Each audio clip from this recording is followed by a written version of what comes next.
আর এই তালিকার ৫ নম্বরে রয়েছে ২০০৩ সালে মুক্তিপ্রাপ্ত আদিজ আহমেদ বাবুল পরিচালিত শাহিন আলম, সোনিয়া, মেহেদী ও ঝুমকা অভিনীত মুভি ঠেকাও বিচ্ছু।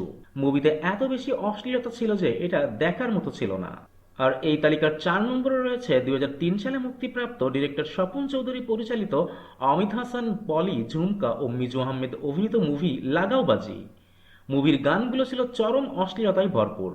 আর এই তালিকার ৩ নম্বরে রয়েছে ২০০৪ সালে মুক্তিপ্রাপ্ত ডিরেক্টর স্বপন চৌধুরী পরিচালিত মুনমুন আলেকজান্ডার বো, ঝুমকা ও মেহেদী অভিনীত মুভি মহিলা হোস্টেল। মুভিতে এত বেশি পরিমাণে রগরগ দৃশ্য ছিল যে প্রথম সপ্তাহে এই মুভি সুপারহিট হয়ে যায় এবং পরবর্তীতে এই মুভিকে আবার নিষিদ্ধ ঘোষণাও করা হয়। আর এই তালিকার ২ নম্বরে রয়েছে ২০০৭ সালে মুক্তিপ্রাপ্ত ডিরেক্টর স্বপন চৌধুরী পরিচালিত পলি, প্রিন্স, সোহেল ও ঝুমকা অভিনীত মুভি রঙিলা মাইয়া। এই মুভিটিও অশ্লীলতার সব সীমাকেই ছাড়িয়ে যায় এবং এই মুভিকেও পরবর্তী পর্যায়ে নিষিদ্ধ ঘোষণা করা হয়। অ্যান্ড ফাইনালি বাংলা সিনেমার ইতিহাসে সেরা অশ্লীল সিনেমার তালিকার নাম্বার 1 পজিশনে রয়েছে ২০০৭ সালে মুক্তিপ্রাপ্ত ডিরেক্টর শাফি ইকবাল পরিচালিত অমিত হাসান, পলি, প্রিন্স ও শায়লা অভিনীত মুভি তেজি মেয়ে।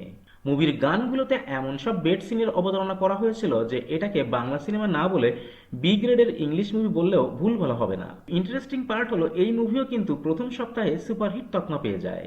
That's it for today. আবারও দেখা হবে নতুন কোনো ভিডিওতে, নতুন কোনো মুভির নতুন কোনো টপিক নিয়ে। Till then, tata and bye by.